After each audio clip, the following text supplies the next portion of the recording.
This is VOA News. I'm Alexis Strope. Democratic U.S. Senator Bob Menendez of the northeastern state of New Jersey says he's been falsely accused of accepting bribes, but won't be, quote, distracted from Senate work. Menendez was charged with his wife on Friday. Prosecutors say a search of the couple's home found $100,000 in gold bars and $480,000 in hidden cash. The indictment alleges Menendez provided sensitive U.S. government information and took other steps to secretly help Egypt, including ghostwriting a letter pushing other senators to lift a hold on $300 million in aid. Thousands of migrants have crossed into the United States in recent days, marking a turning point after numbers had plummeted in recent months. Reuters correspondent Gabe Singer reports. Scenes of thousands of migrants gathered at the U.S.-Mexico border are reminiscent of the influx the country saw before U.S. President Joe Biden in May rolled out a new policy to deter illegal crossings. Within a month, those tough measures, such as deporting migrants and banning re-entry for 5 years, drove the border crossing rate down some 70%. But 4 months on, and the early deterrent effects appear to be wearing off.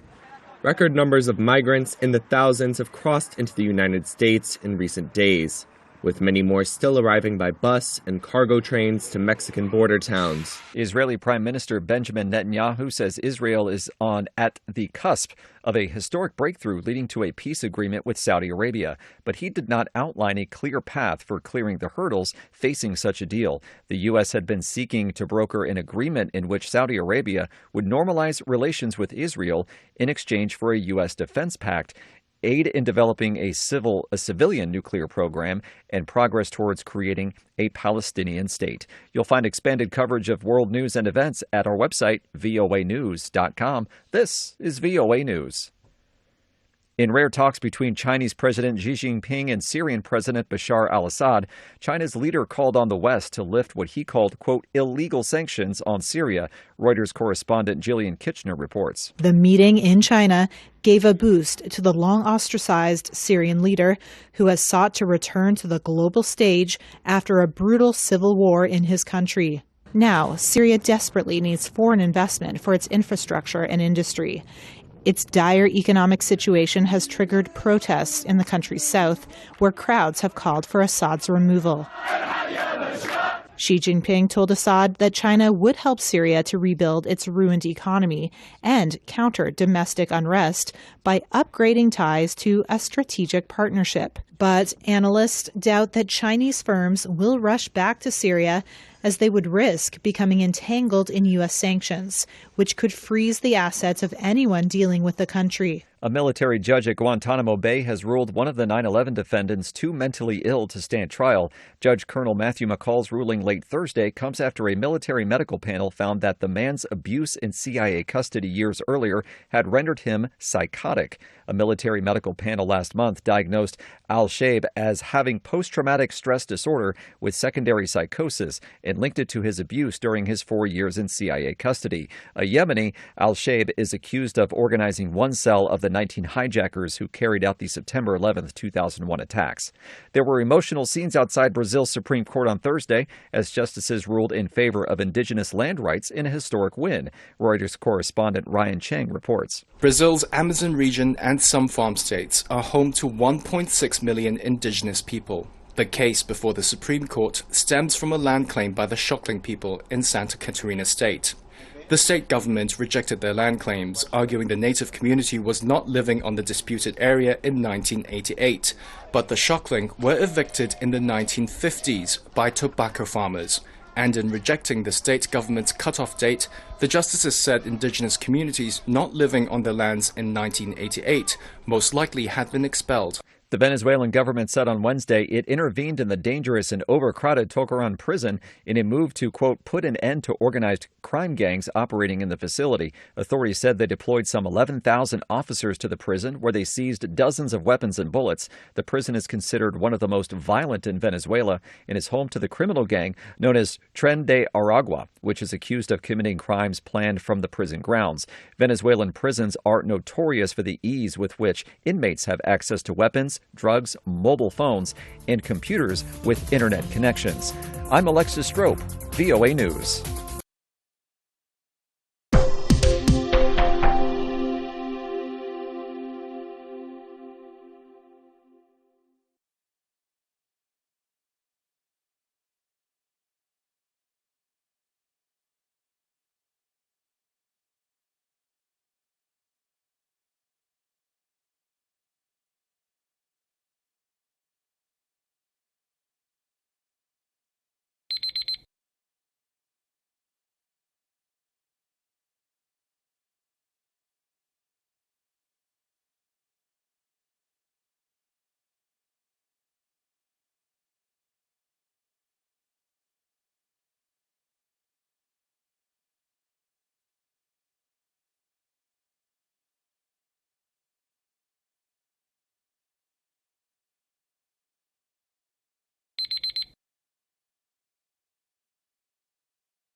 Thank you for watching.